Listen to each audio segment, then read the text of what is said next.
1. I've lived with my friend for almost 2 years prior to our current living situation. We'd have spats every now and then, but it wasn't anything we couldn't get over. Now that she's got back with her ex-boyfriend, and he's living with us now, it's been a nightmare for me. I'm still 8 months away from when the lease ends, and I'm counting down the days. The current issue, at hand, has been going on for over a month. They'd had a disagreement in private, and she's basically been gone since then, only staying a couple of nights here and there. I don't care whether she's home or not, she's her own person. The problem lies with how her boyfriend reacts to it. He believes it's a woman's job to clean and cook, and since she's been gone for the past month, he's destroyed our kitchen and living room. The dishes have been piled, and tumbleweeds of dog hair have been everywhere. The kitchen is so bad, I haven't been able to prepare a meal in there for weeks. I spoke to my friend about it and told her how I felt. I told her it was really affecting my mental health and something needed to be done and worked out because I couldn't take it anymore. All she replied with is, "Well, I don't know what to tell you." So I took the attitude the rest of the house has. Since nobody else gives a crap or had any sense of initiative, why should I? I wasn't the one who trashed the kitchen, so why should I care? I had already switched to using plastic and throwaway dishware, so these dishes were not mine, and this is an attitude I told my friend and she acknowledged it. She truly didn't care because she hasn't been living here the past few weeks. She can escape and ignore it. I can't. Flash forward to today. She has told me recently that her boyfriend told her the mess in the kitchen was all mine. I told her that was not true at all and that I'd been buying throwaway things, etc. I felt she believed me, and we went on from that. Anyways, bright and early today, while 2 or 3 are at work, she decides to make a group chat for all of us and address the situation. She starts saying things about how we need to grow up and how it's not her problem to deal with, etc.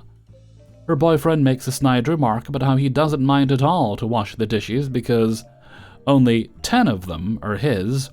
I sent a lengthy but respectful paragraph about how I was sick of this situation too, and how I understood there's been underlying issues in the home.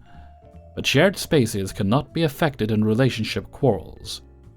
I acknowledged helping with the dishes despite it all, and spoke about how we need to lay down some expectations like a chore chart, etc. Some form of routine. They both seemed to have mocked me about that, and her boyfriend continued to drill that they weren't his. He also continued to cuss me out over an assumption he had made with an unrelated topic. I'm being respectful typing this out, but in all honesty, I am so done. They're both insane, and I can't take living here any longer. But I genuinely don't know how I could convince anyone to take over my part of the lease, because here's the spectrum of it all. I live in the basement with no windows because I wanted privacy from them. I constantly hear their 4 large breed dogs run all over the floor and bark all hours of the day. There's a cat he refuses to have put down despite breaking her spine months ago. He doesn't care for the cat, and she wriggles around covered in dingleberries half the time. They smoke weed and shrooms all day. He steals food that I bought for myself out of the freezer.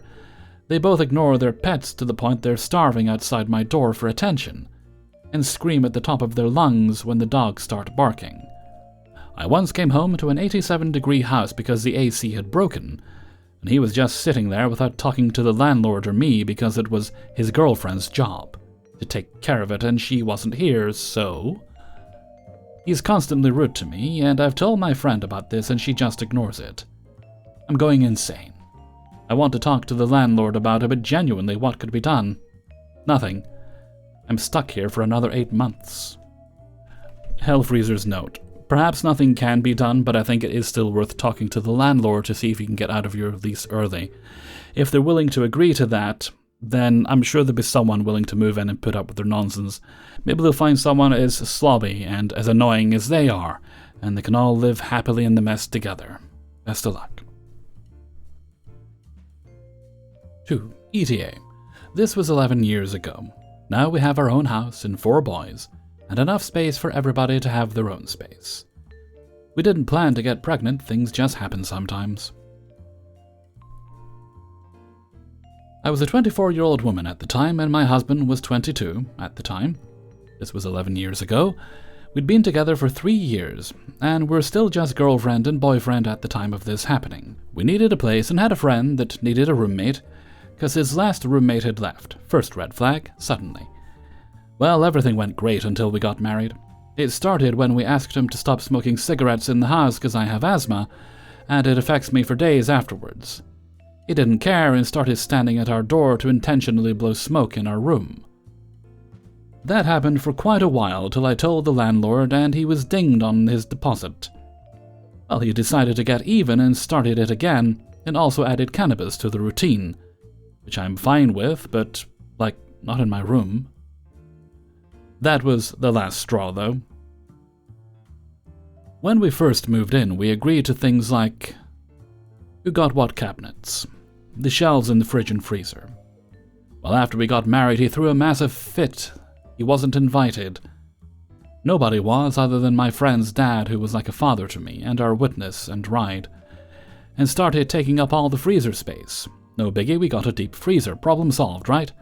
Nah, he bitched it was taking too much space, so he moved his computer gaming setup from the opposite wall to the wall we shared to make it vibrate our walls, and he also stayed up all night gaming and slept all day on his 3 or 4 days he had off, keeping us up all night. Then he started having impromptu house raves late at night when we were sleeping.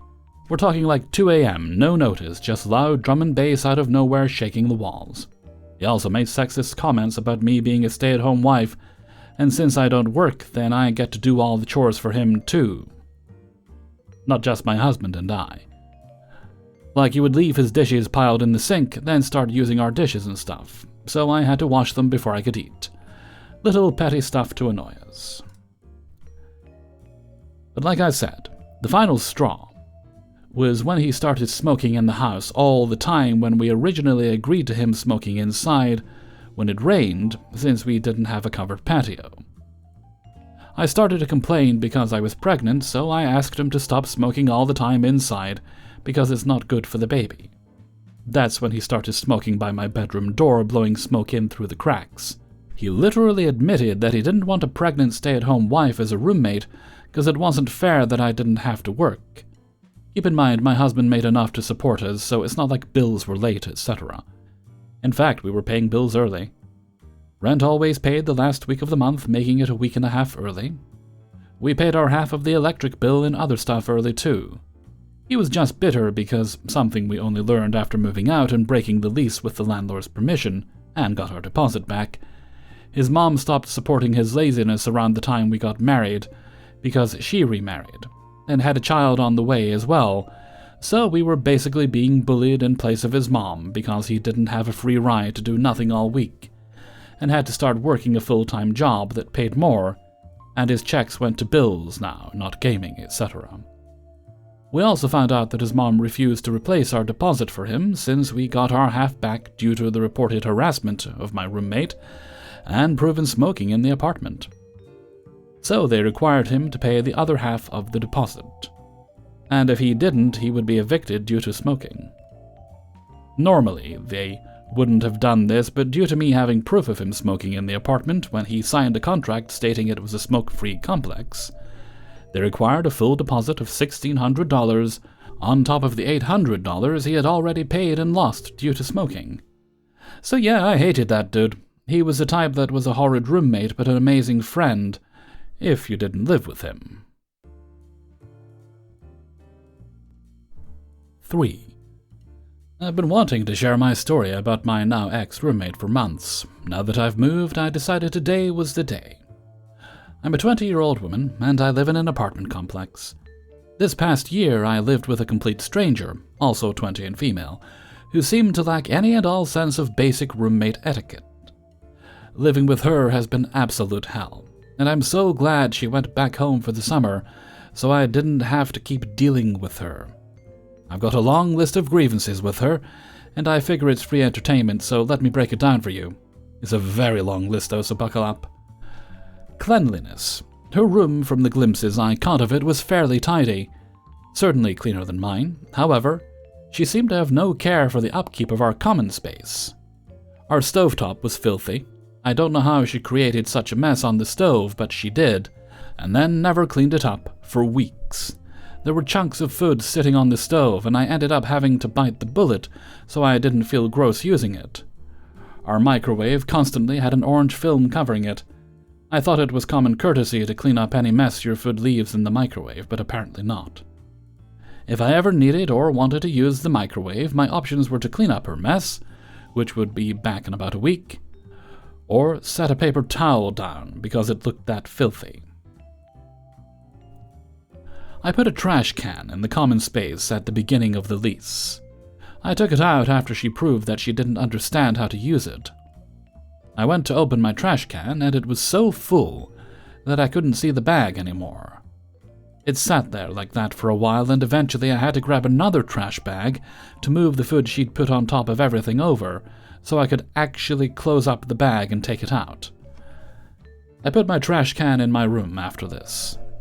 Trash seemed to be a problem for her because she'd also leave multiple bags of trash by the door for several days at a time. Gross. She didn't understand how to use the garbage disposal. Again, I thought it was typical practice to scrape large food scraps off your plate into the trash can and then rinse whatever is left on the garbage disposal. She'd leave chunks of food in the sink. And speaking of the sink, I'm pretty sure she once left her dishes in the sink for about 2 months. Long enough for the food sitting in her Tupperware to start growing a mold culture. And fortunately, I never used the dishwasher, but if I had, she never took the dishes out of it unless she needed to use it. Noise. Guys, she was so loud. When all of my doors, room entrance and bathroom door, are closed, I can't hear whatever is happening in other rooms, provided they happen at a reasonable volume.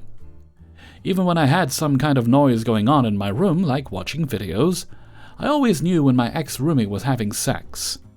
To her boyfriend's credit, he may have just been really good in bed. But the volume felt excessive. She'd leave the microwave beeping for minutes after her food was done. This is more of a personal pet peeve, but considering she used the microwave almost exclusively during the night, it drove me up the wall. I know you gotta eat, but for the love of all things holy, please don't leave the room when you're putting something in the microwave after 1 a.m. She's a door slammer. That, in and of itself, is whatever, but when my door is shaking while I'm trying to sleep, it's a problem. You may be noticing a trend at this point. Grievances pop up at night.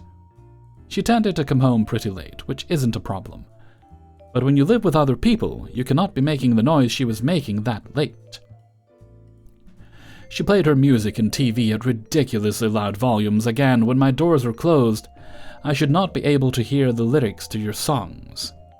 Maybe a little buzz, but not every word in the music you're listening to. She was also exceptionally loud at night in the common space. We never really decorated the area, again, strangers living together, so it echoed pretty bad. In spite of this, she would speak louder than a normal level, either on the phone or to her boyfriend, in the common space at very late hours. On several occasions, she woke me up. Oh, and the smoke detector. Ours chirped a lot for a while, and I was the only one who would fix it. Maybe she's more used to the noise than I am, but it was so frustrating to see her in the common space while it was chirping, and then go into her room and crank up her TV volume instead of doing anything about it. Boyfriend. Yes, her boyfriend is on my list of grievances. More of a me thing, but I had no idea she was dating someone at the beginning of the year. I was scared the first time I heard this dude inside our apartment while I was trying to sleep. She'd kick him to the couch. I'm not going to weigh in on how I feel about their relationship, but it would freak me out when I'd walk out of my room in the morning, and there's just a strange man sitting on the couch. At some point during the year, I found out that my ex-roomie had an issue with infidelity, so that was a discomforting realization that I didn't know how many men I didn't know had been in the apartment. She sent him to the apartment with her key, without her. I won't go into detail about the situation, but I did call the cops on this guy at a point. Having someone in my home I didn't feel safe around, not very fun. Miscellaneous, other grievances that I don't want to give their own category. She didn't seem to understand that if you're not in a room, you should turn the lights off. She left lights on in the common space all the time, like I'd see the lights on when I went to bed, and surprise, surprise, they'd still be on in the morning. Same thing applied to her room light. It was on even when she wasn't there. Considering the fact that our overage fees got split between us, I was so upset about this. Like, I don't want to pay for your inability to be smart with electricity. The thermostat. Oh my god, I run hot. I know that. So did I run a bit of a dictatorship over the thermostat? Yes. However, there is no reason to crank the thermostat up to 76. Just put pants on, please. She smoked a lot. A sure decision to make. However, when you are living with other people, you've got to have some level of consideration. My sense of smell is not good.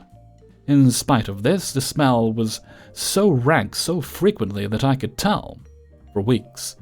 I'd come home and the entire apartment smelled like weed, which I later learned was probably because the deed was done in the common space. Like, it permeated every space. I couldn't get away from it, which sucked because I'm of the opinion that it smells like skunk. I came home to the apartment with the door unlocked or open entirely too many times. I like my apartment complex, but I can also recognize that it's one of the less secure ones in the area. I think that leaving the door open is a huge no-go, but especially considering where we live and our demographics, it's especially bad. I'm sure there are other things I'm forgetting, but this sums it up pretty well. I think that unless I meet someone new and we're chatting about bad roommates, this will probably be the last time I lay out all of these complaints. Thank you for sticking with me through the whole post. And I hope it served as some level of entertainment, or that it helps you feel a little better about your own living situation. And if by any chance you, my ex-roommates, stumble across this and think it's you, be better. You might have been the worst of the worst for me, but that doesn't mean you have to keep being such a terrible roommate to anyone you live with going forward. Best of luck to you, and your new roommates in the future. 4. So me and this Maya girl, female 23 and I, female and 25, lived together. We were pretty close friends for a while and everything started out great for about a month. Maya's mom would frequent the house, since she lived 2 blocks away. I quickly discovered her mom frequented the house because Maya does not clean up after herself. She would set dishes outside her bedroom and her mom would collect them and do all the dishes. Then one day I didn't even know her mom was there, and I made a bagel and came down to do my dishes, and her mom's like, "No, honey, I will do them." Made me extremely uncomfortable because I've had to care for myself since a young age. She had 2 cats that she didn't clean up after. Her mother did that for her as well. One cat peed on everything and she thought it was completely fine. Things started getting worse. Like I did a bunch of my laundry and she took it and threw it all over the rug, so she had a laundry basket, and then I'm the bad person when I confront her about it because I don't want my clean laundry covered in cat hair. Now this is where things get really interesting. This was right before the pandemic. My childhood friend picked me up from work and was coming over before we went to see a movie and asked to use the restroom. Me and Maya shared the bathroom. My childhood friend John is gay and came running out of the bathroom and was like, "Gross mess you left in there." I laughed and was like, "What are you talking about?" He said, "Go look." Can't even make this up. The grossest thing of my entire life. I grew up in a house with 7 women, and I've never seen anything like this. Maya must have got her period. The toilet was clogged with like 11 tampons. Bright red, the water blood on the toilet set. We had a white bathroom. Everything was once white. The shower curtains spattered with blood. A blood line from the toilet across the bathroom to the trash. The trash was full of used tampons. Then the poor little sink. Clogged and the water is red. The handles are bloody. Blood splattered across the entire sink. I was mortified.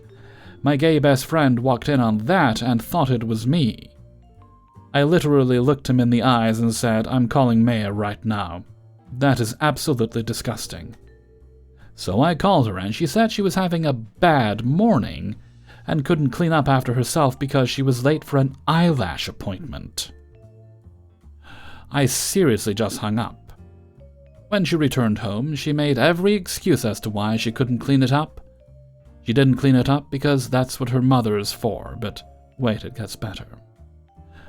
So we're in deep quarantine now. I didn't stay at the house with her.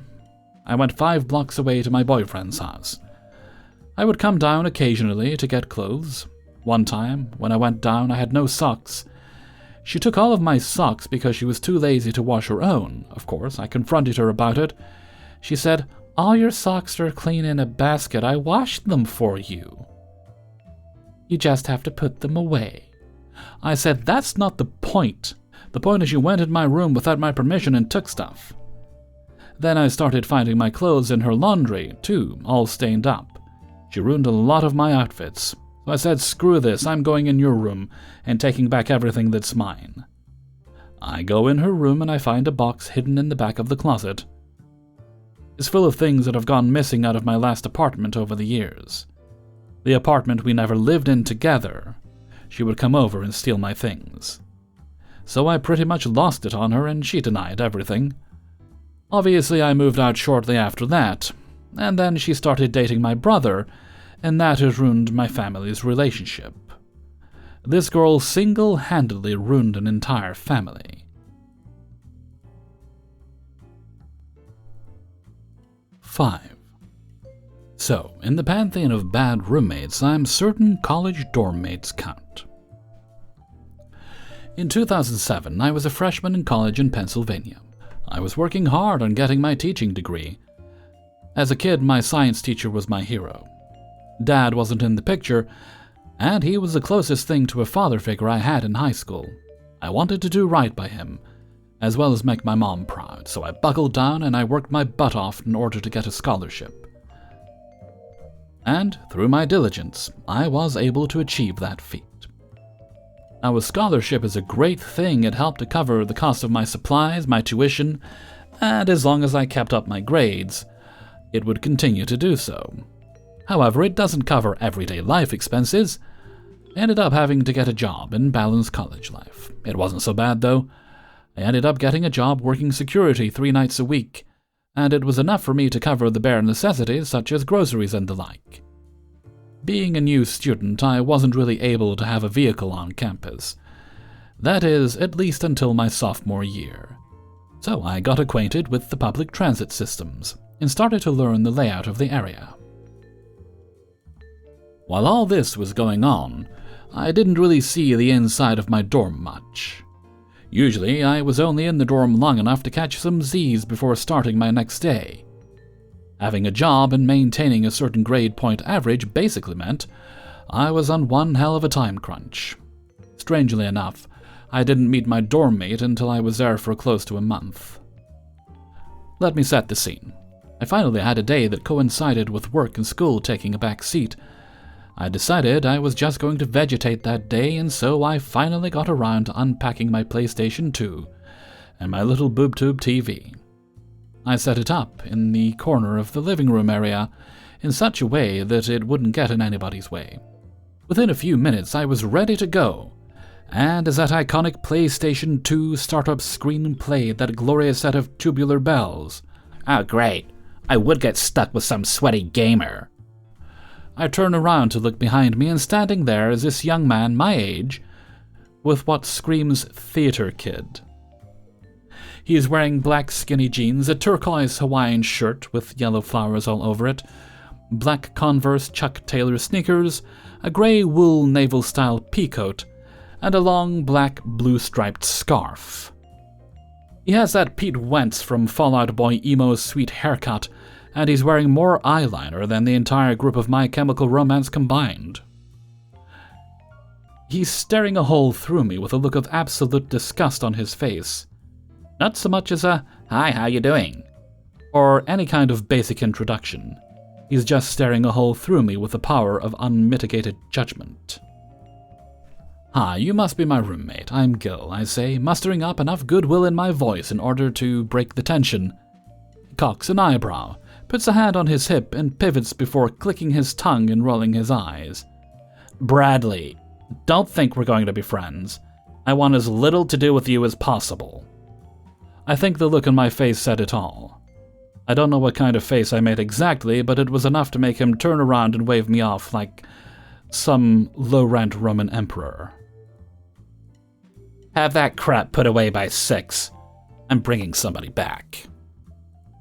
Fair enough, I thought to myself, if that's the kind of first impression he was giving me, I had no problems with exploring the campus, or hopping on a transit bus and checking out Chinatown.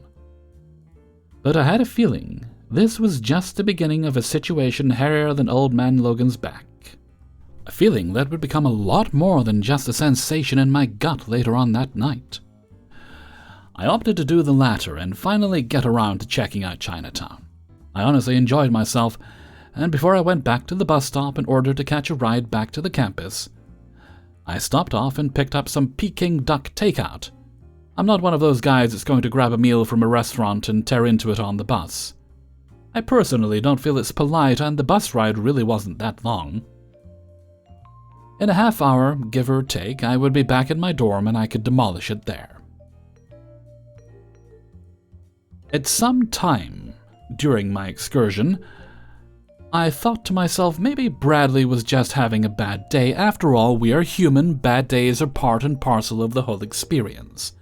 And so I divided some of the Peking duck into a bowl with some vegetable lo mein. I wrapped it up with some plastic wrap and I wrote a note on the refrigerator whiteboard. Bradley, I feel as if we got off on the wrong foot. Peace offering in the fridge.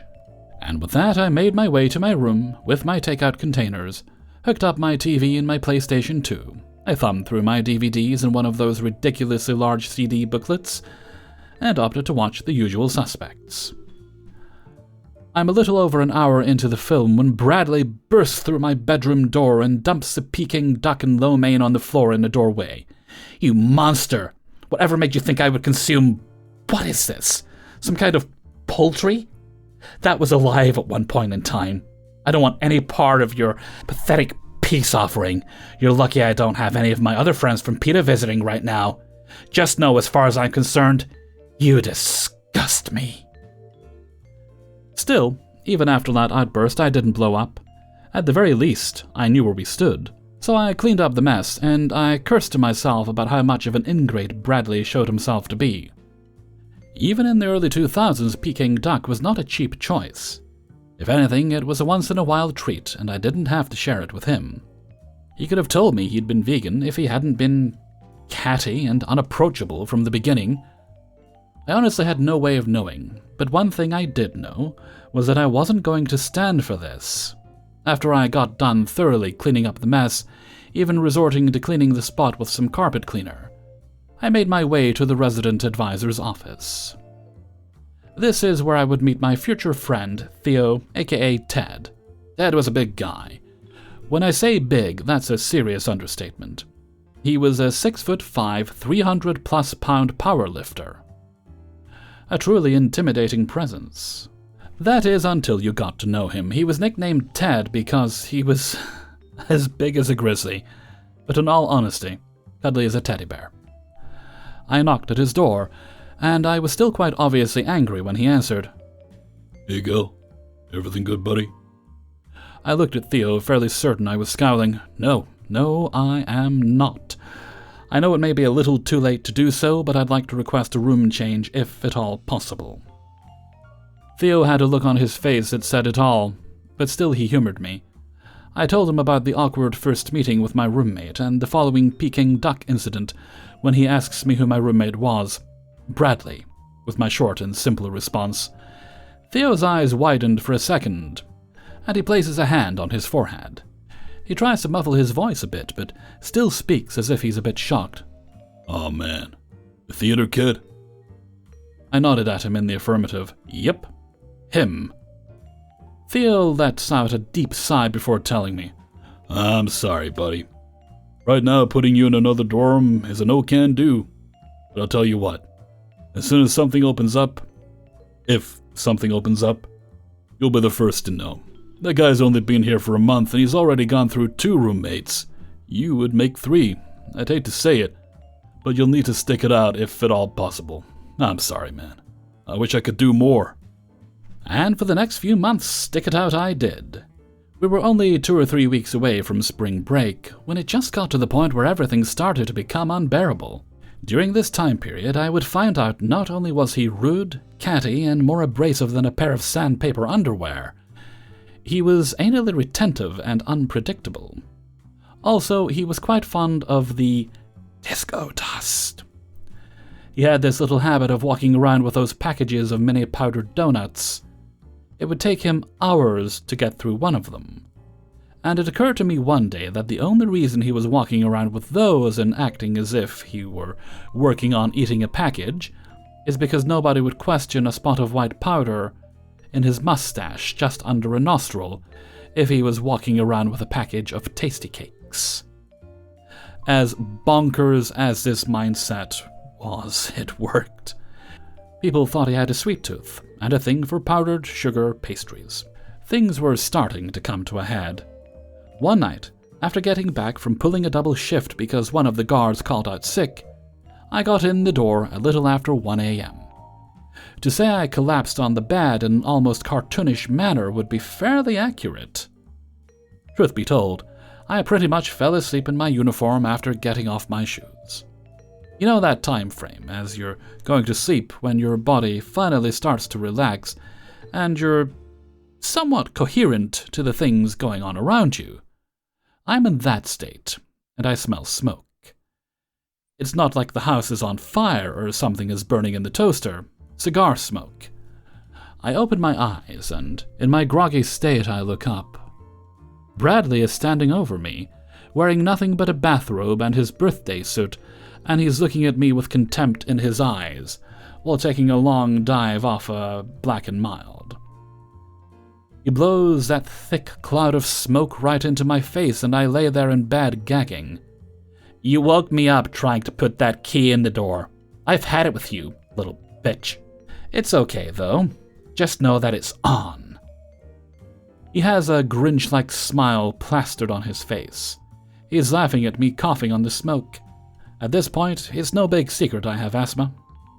However, it's only triggered by my allergies, and I'm heavily allergic to smoke. I get out of bed and he's standing in the doorway. I shoulder check him and run to the bathroom in order to get my rescue inhaler. I take a couple of puffs and wait for the medicine to do its job. This whole time I'm sitting there in the toilet with the door open, struggling to breathe, and this clown is laughing like he just pulled the funniest prank ever. Bear in mind, close to 2 a.m. by now, and there's no way I'm getting in contact with the RA. And would this be considered assault? Campus security was borderline impossible to get in contact with at this hour. Should I have called actual police? My mind was all over the place, and all of this was running through my clearly exhausted brain. I went back into my room. Before I closed my door, I look at Bradley. Look, you little prick. If you come into my room at this hour one more time, the dormitory better be on fire. If you pull what you pull tonight again, I'll give your smile a gap. Try me. I shut my door and locked it, and through the door I hear him chanting in his sing-song voice. If you hit me, it's a hate crime. Until he made it to his respective bedroom and shut the door. I didn't sleep that night. I was honestly paranoid he was going to try something. I was sick of the whole situation and honestly considering staying off campus if Theo couldn't do anything. I didn't care if that meant renting a hotel room on a week-to-week basis. It honestly had gotten that bad. Little did I know that within a short period of time, less than 48 hours, my prayers would be answered, but at a price. I had class that morning, an upcoming exam, 0 sleep, and a desperate need for some caffeine. So I brewed a pot of coffee, I took a shower, and got ready for my day. I filled a metal thermos with more or less the entire contents of the coffee decanter. Keep in mind, I drank my coffee black and filled the thermos to the brim. I add a couple of teaspoons of sugar, give it a good mix, pop the cap back onto the thermos, and made my way out the door. My class was a little less than a 10-minute walk away from where my dorm is located, and I was chugging the coffee like my life depended on it. I'm getting ready to enter the lecture hall when I notice my coffee tastes funny. There was this strange, almost citrusy aftertaste, and I didn't catch it until I was almost finished with my beverage. Bradley would drink concentrated orange juice and water it down, so at first I thought maybe I had grabbed one of the spoons he had used and not noticed it. That is until, a few minutes into testing, I start having horrific abdominal pain. I'm not one to just get up in the middle of class and walk out. I only had to do it one other time, and that was due to a nosebleed. But when I stood up to get my professor's attention, I must have looked as bad as I felt. This man was normally a ball breaker, but this time he looked at me like a worried father. I went to speak, and it happens. I defecate myself, not like a shart, full-on explosive diarrhea, as I stand there, in place. Everybody and their mother is staring at me, and a few of them look as if they're fighting the urge to vomit on the spot. I'm absolutely humiliated, and I run out of class back towards my dorm. I proved George Carlin wrong. It is possible to run and crap yourself at the same time, and I'm certain a few people saw me. I get back to the dorms and have no choice but to drop trow and go in the bushes, hopefully out of sight. If anybody found it, I would just blame it on a really big dog. Not the most sound of logic, but at that point it made sense to me. Finally, get back to my dorm, and I make my way to the kitchen to grab a trash bag for my now absolutely destroyed pants and socks. I need a shower, I tell myself. I need to clean up. As I open the cabinet under the kitchen sink in order to grab a trash bag, I get a look at the little trash can behind the opposite door, and I see it. An empty bottle of magnesium citrate. For those of you not in the know, magnesium citrate is what they give to you the day before a colonoscopy so you can clean yourself out. Bradley spiked my coffee with the stuff, and in my exhausted state, I hadn't picked up on the fact that it was in my beverage until it was far too late. I grabbed the bag out of the trash and tied it off. I was going to hang on to it while I was in the restroom, but first, I opened up the door and I yelled for Theo. Thankfully, he wasn't in class himself, at least not yet. I just screamed out, "The door is open! I'm in the bathroom! Come in here, we need to talk!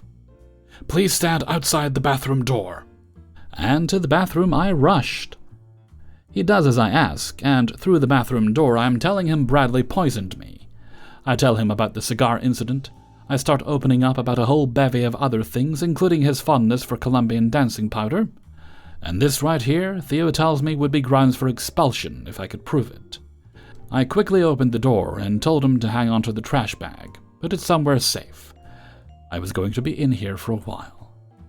After many hours in porcelain hell and a few showers to get clean, I realized I hadn't heard from Bradley all day.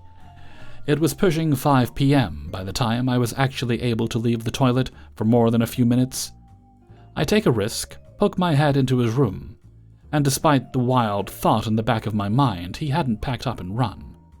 Everything was still in there. Screw it, I think to myself. He'll be back sooner or later. I call my boss, explain to him that I think my roommate poisoned me with magnesium citrate. My boss laughs until he hears the seriousness in my voice and realizes I'm not joking with him. "Gil, you're a nice guy, and as much as it would kill you to do so, you need to file a police report. You're right, he did poison you. Do what you have to do to get yourself situated, and if you can come in tomorrow, let me know. Let me know what happens either way." After the phone call, I make my way to Theo's room, and as we're reiterating everything that had been happening over the previous few months between Bradley and I, who walks past his room with a package of mini powdered donuts and the look of a kid trying not to get caught doing something wrong. Bradley. Theo isn't having it. He walks up behind Bradley, grabbing the back of his jacket. Bradley struggles for a second, and something falls out of his pocket. About $20 to $40 worth of powdery white something in a little snack-sized sandwich baggie. As it lays on the floor in plain sight of the one person that could get him in serious trouble. Bradley fights even harder, screaming, "Hate crime." So loud that other people in the dorms come out to see what the commotion is all about, and that's when the funniest thing happens. They all see it's Bradley, and they go back to doing their thing. He had a reputation for being a bit of a drama queen, and it finally caught up to him. Theo asked one of the other students who was getting ready to shut their door to call campus security. They did, and the rest is history. I brought Bradley up on charges, campus security, the dean, my boss, hell. Everybody who saw me defecate all over myself in class that day told me I was doing the right thing, and even encouraged me to do so. He got charged with civil assault and ended up expelled. As far as actual consequences from the courts go, 30 days in county jail, court-mandated therapy, and 700 hours of community service. The judge also felt it was a good idea to file a restraining order against him just to be on the safe side. During all of the chaos, I ended up getting a new roommate, Theo's. Vincent was pretty cool, kept to himself, didn't start any trouble. He was an absolutely quiet roommate. He just couldn't handle Theo's snoring anymore.